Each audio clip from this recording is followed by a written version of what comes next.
Hey, what's up, everybody? Welcome to this special edition of Creating the Future. So excited to be with you guys because we are starting a whole new series during February where we are going to look at marriages. We're going to look today about even pre-marriage and how God can write your love story. Then we're going to look at Pastor Johnny and Vanessa Turpin, who've been married for 4 years, and what young couples can learn from them if they just got married. We're going to look at Pastor Ken and Madonna McAnulty, who've been married for over 25 years.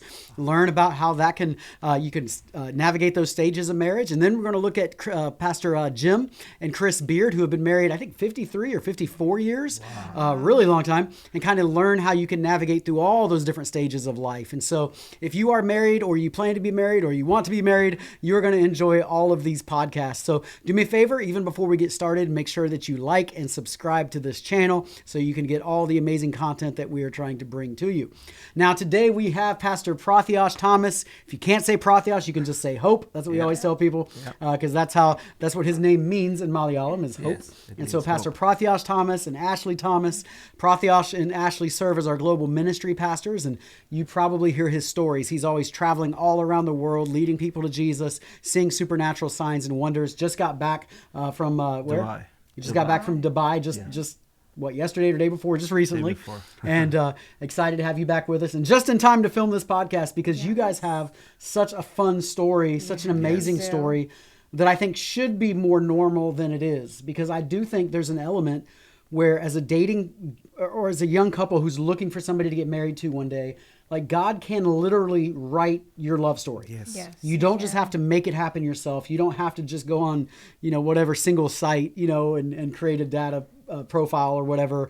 You don't have to go to, the singles group in church. Like literally God can do it. God can do it. And maybe it's a little bit unique in your story, but maybe it shouldn't always be unique. So with that being said, we're having story time with Pastor Prathyash and Ashley. So tell us your story of how God wrote your love story. Yeah. First of all, thank you, Dr. Brent, for this opportunity to come and share our story with people. And I believe this is going to be a blessing to many people to get to know, how to find your partner. Yeah. So things happened in 2017. Maybe from 2016 onwards, God has been putting this prayer in my heart to pray for my, future wife. And I was just 23 years old. And in India, people wait for at least 27 or 28. Yeah. So I'm like, I'm not ready for it, but I started praying. So in 2017, I was speaking in a conference in Middle East, and I was, just finished my message. I'm on my way home, go back to the airport, and a family came to me, and I'm like, I'm rushing, and they're like, okay, what's your name? And they're asking me all the details and everything, and I'm like, okay, weird. So I just gave the details. I got into the flight, but it was at that time, God used this family. While I was preaching, God gave a vision to this, husband and wife, to connect Ashley and myself together. And the funny thing is, I've never met Ashley before. Right. Yeah. I don't know who she is and where she is from. And even this woman, our husband and wife, they don't know anything about me or Ashley in detail, but they just they obeyed that voice. Yeah. To make it very simple, this is a long story to make it simple. But we'll pause right there real fast because I think this is funny. So you specifically didn't envision yourself or didn't want to marry an American girl. Of course. Yeah. Right. So of course, for everybody listening, because American girls, they wear jewelry and they're in the movies and they're always loose, right? Yeah. And just for clarity again, Ashley, you did not want to marry an Indian man. I never wanted to marry an Indian guy. So I think that's just, how God did work things together. It's amazing. But it was definitely, if I had a list, that would be number one on my list. Yeah. No Indian men. No Indian men.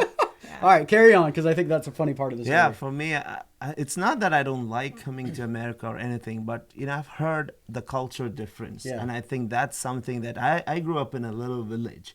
And my dad is a preacher and teacher. We are born and raised in an Indian culture where we value Indian culture more than anything else. Yeah, and then I never have dreamed like that, to marry an American girl. But what happened is, right after that conversation with that family, I was on my flight back to India. And as I'm sitting in the flight, the Lord spoke to me, next 40 days, you're not traveling anywhere. And, like as a traveling evangelist, I have like a long schedule. I'm like, God.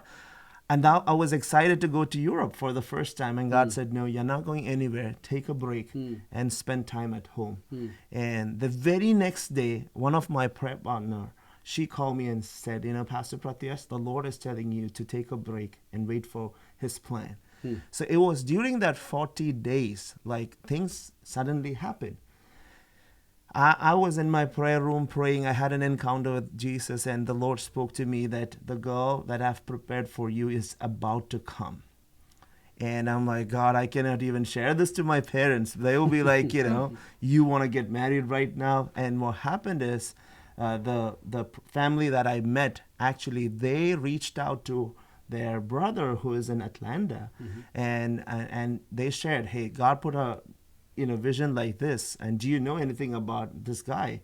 And of course they know Ashley a little bit, and the pastor said, I know him from age 7 because his dad is my teacher. Right. So God then amazingly put people in our life to bring us together. Yeah. And even then, like for me, I just didn't want to get married, period. Right. I was in Bible college. I was like, I'm going to be a missionary and I'm going to go to China. I'm going to be a martyr there somewhere. Your Mother Teresa. Yeah, I was like that.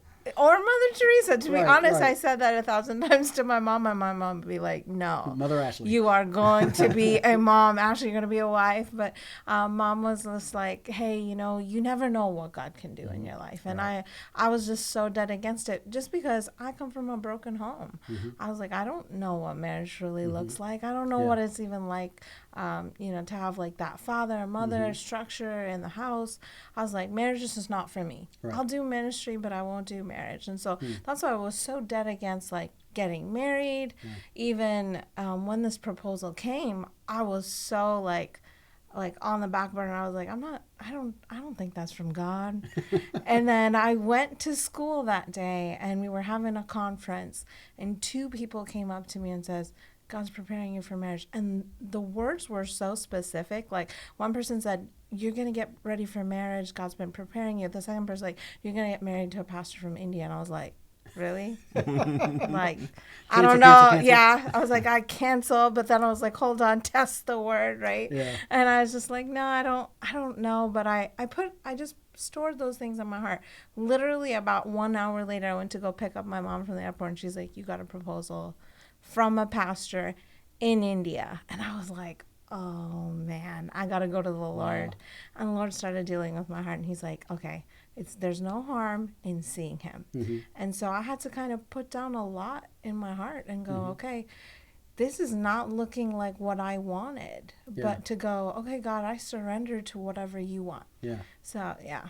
That's beautiful. And so just for clarity for those listening, so in the Indian culture, there's still a lot of arranged marriages, right? So you got your family and your family kind of communicating and arranging this, and that's what you mean by proposal. It's like, let's meet this person. Yeah. It doesn't mean you have to get married to them, but it's a serious thing, right? It's a family thing. First of all, even though it's between a girl and a boy, but more than that, first of all, the family has to agree. If the family doesn't agree with each other, then it's not going anywhere. Right. Okay, so carry on the story. So what happened is she got mom told her, and you began to pray. Then I started praying, and so the Lord said, okay, go and see him when you go to India and you meet him, right? And so I went to India, and I immediately started getting nervous because it's not the typical American setting where you go on a date and it's just you and him. Yeah. It's your whole family and his whole family. And part of the tradition is you bring out tea for the whole family. Nothing awkward about this. Yeah, and if you don't like the guy, they'll see it on your face right then and there. So I was like, I don't think I can do this. I started having second doubts and second thoughts about it, and it was pretty awesome. But God began to deal with my heart again, and I started praying. I said, God, let me see him before. And I'll let Prathyash say the rest because it was beautiful. So at the beginning I said 40 days, so everything happened during that 40 days. Everything's happening in this 40 days. Yes, and I'm like, okay, God, what are you doing? I mean, things are happening so fast. So she came, And as she said, we never had a plan to meet with each other. So we're going to meet on, I think, June 6th of 2017. 6th, yeah. And the day before, my dad is telling me, hey, you need to pray. So as a family, we are not against people from America. But again, my dad is like, this is going to be a culture difference. Make sure that you listen from the Lord. Right. So in our family, it's all about listening God's voice. And I love that culture. Yeah, yeah. So even though we cannot take it, and dad and mom was like, ask the Lord. If God is saying yes, maybe we have to go for it. So I took, time to pray, and my dad was like, you're not going anywhere, sit at home. But afternoon, he told me, Prathyash, you need to go to the city and, get few things from there, which is like an hour and a half drive. And I'm like, okay. I took my brother, visited the city, and it's like a cool movie, like a movie story. Like we got the things, and then my brother and myself, we were like, let's have a coffee and have some food. So usually we take a non-veg restaurant, but that I don't know, for no reason we took a vegetarian restaurant. We are having food. And we finished food, we are getting out, and I'm like, a girl is coming inside, and she is staring at me. And her mom is looking at me, and I'm like, what is happening here?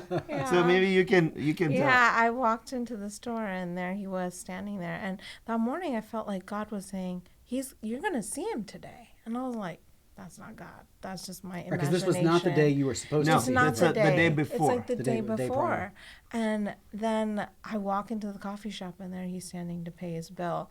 I'm not wearing any makeup. My hair's a mess. I literally went straight up the stairs and started hiding from behind the stairs. I'm like, there's like a little corner. I'm like, that's him. That's him. And my mom walks down and just starts. And that was like our first confirmation, at least my first confirmation. Like, okay, God was meeting me where I was asking him. He heard my heart. So it was what is there, like beautiful. 1 billion people in India? Yeah. Oh, Right? Yeah. 8 billion? Yeah. And we didn't have our numbers. We didn't exchange phone numbers. that's I had no interesting. Yeah. Facebook, no Instagram. I'm on was, Facebook and social media. Yeah. She has no Facebook, no nothing. Instagram, Right, nothing. right. Even if I have to get to know her, I'm like, how do I get to know her?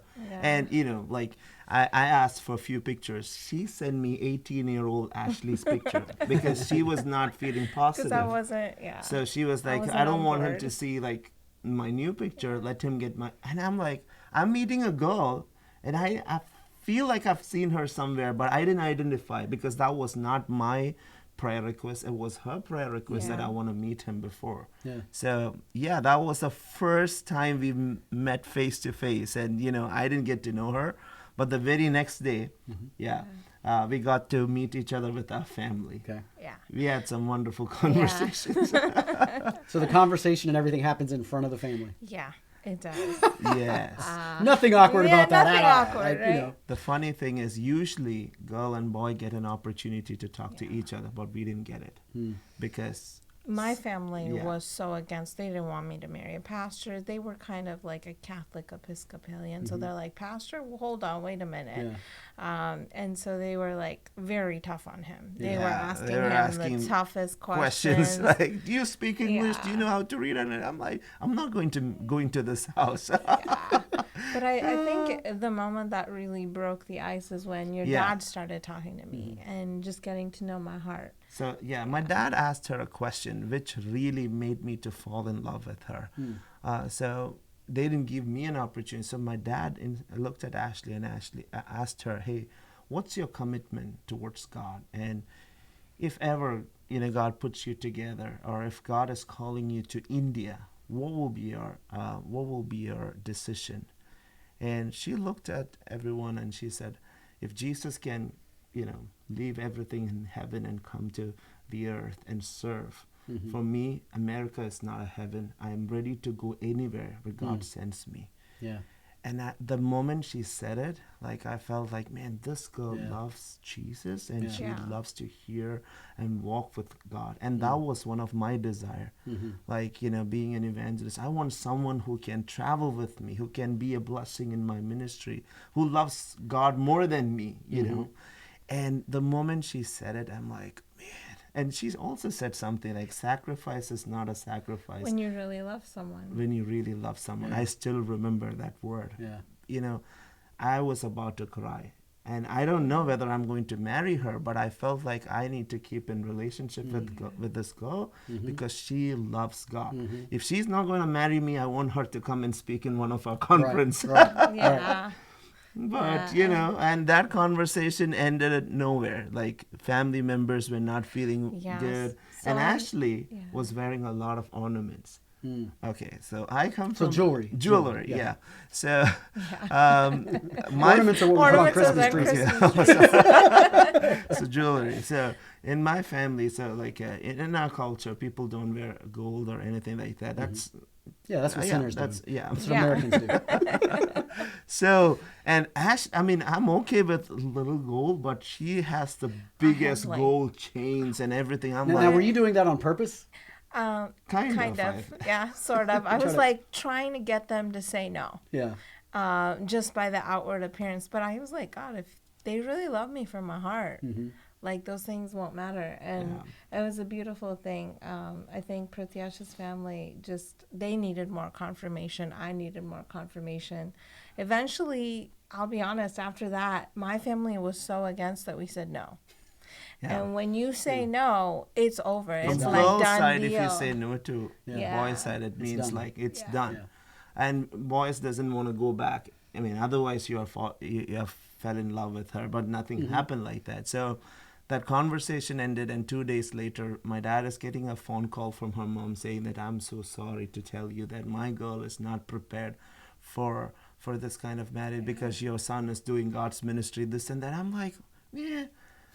That's not a good excuse, you know. Right. And I was like, God, you took 40 days from my life to hear a no from a girl, and I'm like, I was offended to God Right, because right. why? You were going to Europe. you know? Yeah, that's the first time I'm going there. And then God spoke to me, Prathyash, what if I bring it back? Would you accept it? I said, God, if it's your will, I will take it. Yeah.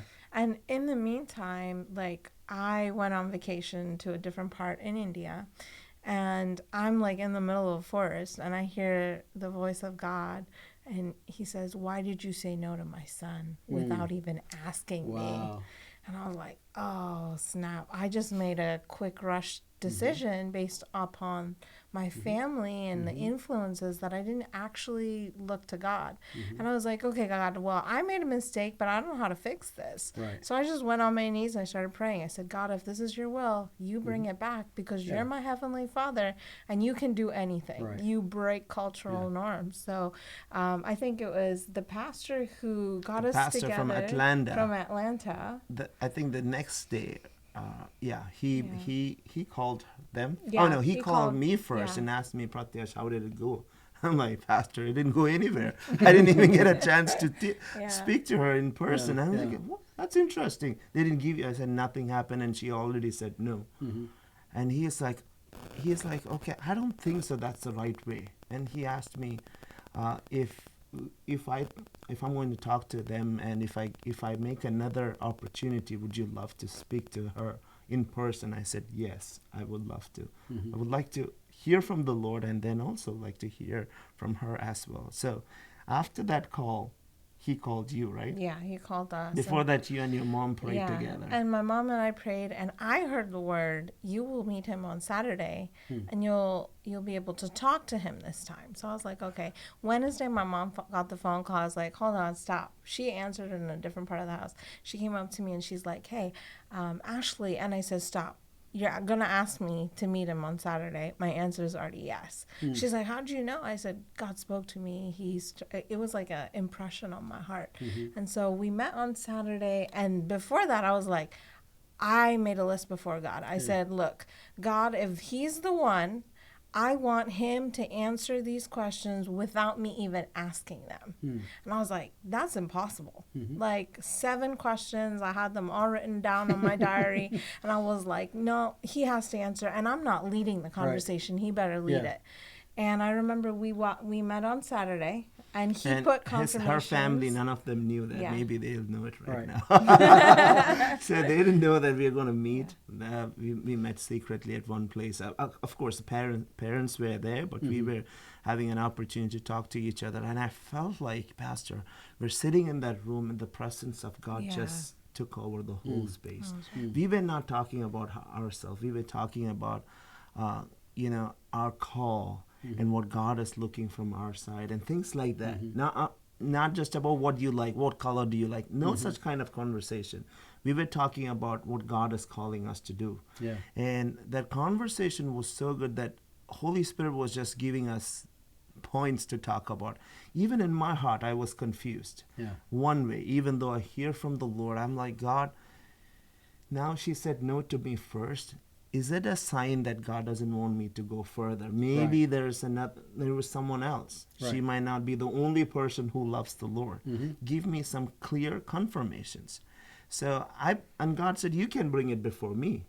And I said, okay. And I brought some confirmation. I want her to talk about these details. And one of the things is I want her to talk about jewelry, things like that. And which is very personal, which no girls want to talk about it during the first conversation. And one of the things that I put as a final confirmation is like, when I met the Lord, when I had my encounter with Jesus, like my dedication towards ministry is like, I'm ready to die for him. Right. So I put it like this in my diary. If she really loves the Lord, if she is really for me, I want her to tell me that I want to die for Jesus. And in the first time conversation, things like that don't come up. Yeah. So we It's talked. not something you lead with. Yeah. Hey, how you doing? I want to die for you. We talked for almost an hour and 15 minutes. Yeah. Like we were just talking about it, and I can see like she's about to cry and she's excited, and I'm about to cry and I'm excited. Like we are answering all those things that we are dealing with. You both had your checklists, and Yes. both of you were checking off the other's checklist. Yes. And she told me, hey, I know that your family doesn't use jewelry. And I'm like, yes. What about you? She's like, okay, I come from America, and my conviction doesn't say that that's a sin. I'm like, I don't believe that it's a sin, but which is something that we follow. And she's like, okay, if I can remove it. She just took off the jewelry and put it on the table and said, I can just, I was like, this is I can all take it is off. to me. This is nothing special to me. I can take it off, but I want to hear from the Lord. And I said, yes. Yeah. I don't want you to do it for me, because if you do it for me, later we'll be in trouble. We'll fight with each other. So let's not do it for one another. Let's ask the Lord. And she said, let me hear from the Lord. If God is calling me to marry you, I said, no problem. Yeah. And our conversation is about to get finished. And we actually was about to pray. Yeah. Like we were about like, why don't we just pray for each other? You do your ministry and, things like that. And as I'm about to pray, she looked at me and she said, I forgot to tell you something. I'm like, okay. And she said, I don't know how many years I can live with you. I'm like, oh my God. And I'm like, what do you mean? She said, I'm ready to die for Jesus. And my call and my surrender towards God is like, I'm ready to go anywhere, but maybe I may not be with you for the whole time. I'm like, oh my God. Both of us, we started crying. Yeah. That meeting place became like an altar. Mm-hmm. Yeah. We cried and we wept and we were just praising God. And that was a very interesting conversation. And for me, I think after we prayed, I was like, well, he didn't say the seventh thing. And it was a very specific statement that I said. I don't know if you remember. I said, he better say to me, more than your outward appearance, I adore your heart.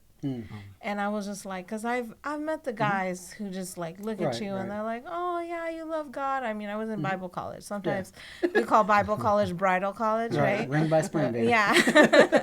And so I was like, okay, I've seen so many people, but I was like, he better say that's one statement. We finished praying. He looked at me and he's like, look, I want you to know this, more than your outward appearance, I adore your heart. I was like, oh man, you said it. God meant all 7 things. Like there's literally no reason for me to say no now. So God was good. He just kind of joined us together that way. Yeah. That's such a beautiful, beautiful story. Yeah. One of the things I love about this story, and everybody listening, especially young people who are dating or considering dating and all that kind of stuff, is just the way that they did not have to force anything to make it happen. And I think the most beautiful relationships are not because you get with somebody and you're trying to work it out, trying to just like allow God to allow it to happen. And then the other part of that is like, as a Christian believer, you have to have somebody that's running at the same pace as you are after the Lord, or either one of the two of you is going to become an anchor once you get married, and that's not healthy. And I've frequently said this. You may have heard me say this before on different teachings that I've done. But the secret to finding that spouse is run after God as hard as you can, chase after Him as hard as you can, and then look to your right and left and see who's keeping up with you. Yeah. That's somebody who is potentially a future marriage partner.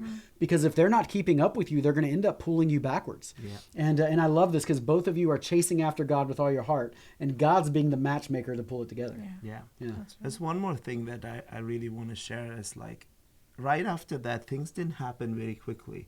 Like we both sat by and we said, hey, we will listen from God again.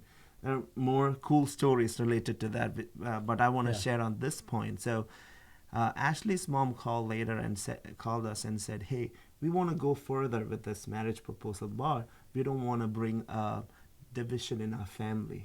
So she was like, why don't we take some time and ask God to bring peace in this relationship?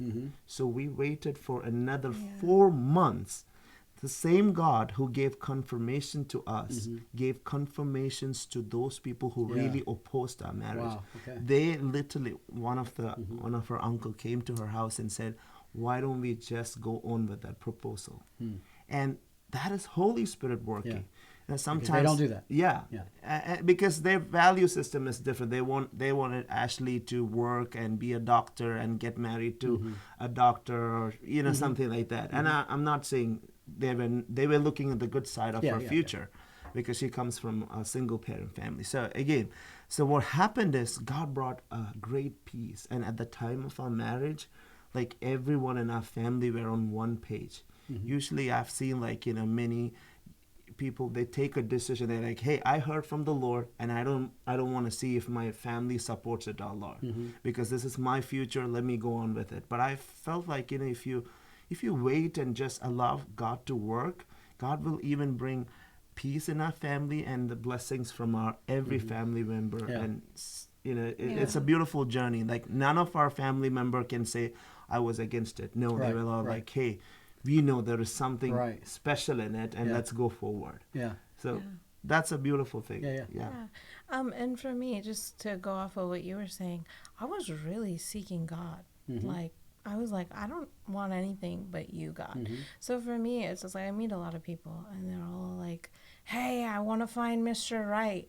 But it's like, I also ask them this crazy, it sounds tough, but are you becoming the right one? Right. It's not about just finding the right one. It's becoming the right person for that. And if you're not ready to become the right one and just put it all on the altar, I say, should you really be looking for Mr. Right?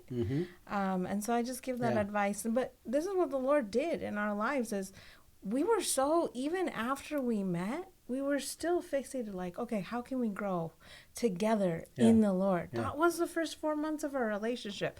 In the middle of us focusing on our spiritual relationship with God and how is when all the added effects of He brought peace in my family, of all those sweet bonuses we got. So I just say, just like what you were saying, focus on becoming the right one rather than finding the right one. Right. That's so good. Yeah.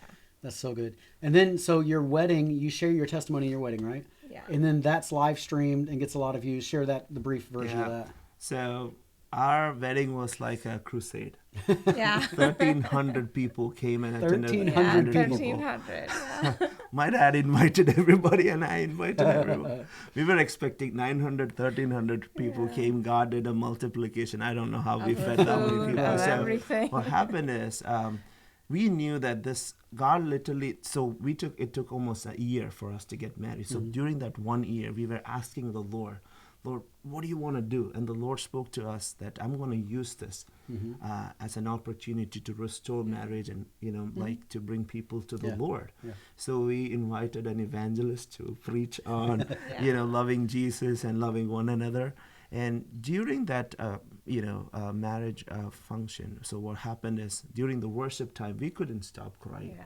Me and Ashley, we have a similar response to the presence of God. Instead of yelling and, of course, I mean, I do yell, but I get excited. But more than that, I just cry. And we both couldn't stop crying. Yeah. We cried during the whole worship. And let me tell you, someone took a portion of that live streaming and then they posted, and like almost 200,000 people watched it. Wow. And we didn't know that. Recently someone sent it to us maybe a few years back, and even our own live stream, like 25,000 people watched it. Wow. And that's not just about 25 people 1,000 people watching, but during that marriage, pastor gave an altar call, and many people stood up and they decided to join their hands with each other, and it was a beautiful moment. And our video recorder, the one who was shooting, he gave his life to the Lord. Oh, wow. Yeah, and he was a Hindu. He was a Hindu. Wow. And he gave his life to And the the Lord. first evening, he sent me a message. I know this is your first evening you're going to spend time to, but I want to let you know that I just felt to share this with you, that today I met Jesus. When you were worshiping God, I was like, I've recorded many marriages, but this is special. I feel like loving Jesus. And man, that was one of the That's so cool. highlights. I still love it. That's so cool. Yeah. And then so Europe. So you didn't get to go to Europe. You got your 40 days off, but then tell me that. One of her uncle who was first against our marriage, God spoke to him out of nowhere. He called me and he said, Prathyash, I want to bless you. I'm like, okay, thank you. He said, I want to bless you both with a Europe ticket. I'm like, really? He said, yes. I want you to go to Europe. And we had like almost 2 weeks. 2.5 weeks. Yeah, it was like a in honeymoon, Europe right? with Yeah, a he honeymoon spent the package. whole the whole trip, trip. and then that he was a paid- beautiful. So I didn't miss my paid. Europe It trip. was beautiful. That was the icing on the cake. Yeah. That's the icing on the Yeah. cake. God is so good. Yeah. God is so good. I love your stories. Thank you guys for sharing them. For everybody watching, I'm going to put in the links. They actually shared this story once before in our church several years ago when you guys had first come, like maybe 4 years ago. 3 years. 4 to years ago. 4 years. I'll put a link in there if you want to hear a little bit of a longer version. I'll put that link in there. And then if you send me the link to the wedding video, I'll put that in there too for anybody that would like to see that. And I would just challenge everybody listening to this to be a person that allows the Lord to write your love story. Anytime you take the pencil of your life and start writing apart from God's hand, you're probably going to find yourself in a bad spot.